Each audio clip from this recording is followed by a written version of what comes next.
तकरार ड्रामे जी next episode जी तव्हांखे कहाणी ॿुधाईंदा हलूं त नेक्स्ट एपिसोड में छा थींदो। छा मूसा जेको आहे उहो मीर गॾिजी करे नवाब खान जो तख़्तो पलटींदा, या नेक्स्ट एपिसोड में लाला जी शादी हाकिमज़ादी सां थी वेंदी, या नेक्स्ट एपिसोड में नैना खे जेको आहे नवाब खान वरी अपनाईंदो या तलाक ॾेई छॾींदो। ऐं नेक्स्ट एपिसोड में जेको आहे सजाल खान जी धीउ छा वाकई मूसा सां भॼी वेंदी ऐं मूसा इहो कमु कंदो, अहिड़ो बुराई वारो कमु, मतिलबु हिकु भाड़े वारो कमु अहिड़ो कंदो हाकिमज़ादी जे चवण ते इहो क़दम खणी सघे थो सिजावल जे ख़िलाफ़ु।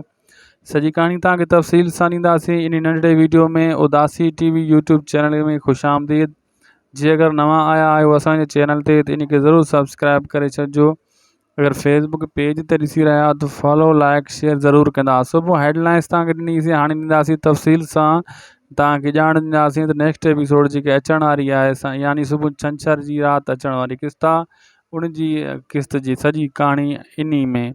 दोस्तो पहिरीं ॻाल्हि त मूसा कॾहिं बि भाड़े वारो क़दम न खणंदो, हाकिमज़ादी जे चवण ते कान लॻंदो ऐं सजावल खान जी धीउ खे कान भॼाईंदो, छो त मूसा खे इन शइ जे बारे में ॼाण ई न आहे ऐं मूसा जो क़दम न खणंदो। लेकिन हिकिड़ो कमु थींदो हिते त हाकिमज़ादी जेको मूसा सां मिलण जी कोशिशि कंदी ऐं इहो शक पइजी वेंदो सजाल खान खे, पोइ मूसा जे ख़िलाफ़ु थी वेंदो सिजावल आहिस्ता आहिस्ता।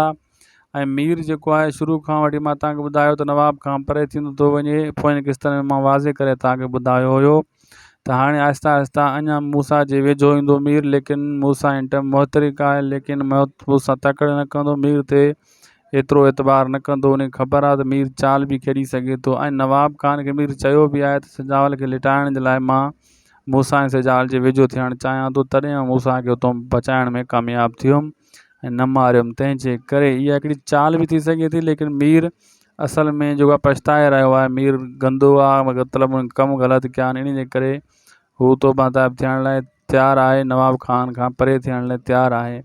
बाक़ी नैना फ़िलहालु हिते क़ैद रहंदी आहे, नवाब खान खे कॾहिं फ़िलहालु अपनाईंदो कोन, साॻी इज़त कॾहिं कोन ॾींदो ऐं तलाक बि कान ॾींदो। बाक़ी लाला हाली लितरनि में आहे, इन खे रिश्तो सजावल खान फ़िलहालु त मना करे छॾींदो हाकिमज़ादी वारो रिश्तो। दोस्तो असांखे ॾींदा इजाज़त, मिलंदासीं नेक्स्ट वीडियो में। ख़ुदा हाफ़िज़।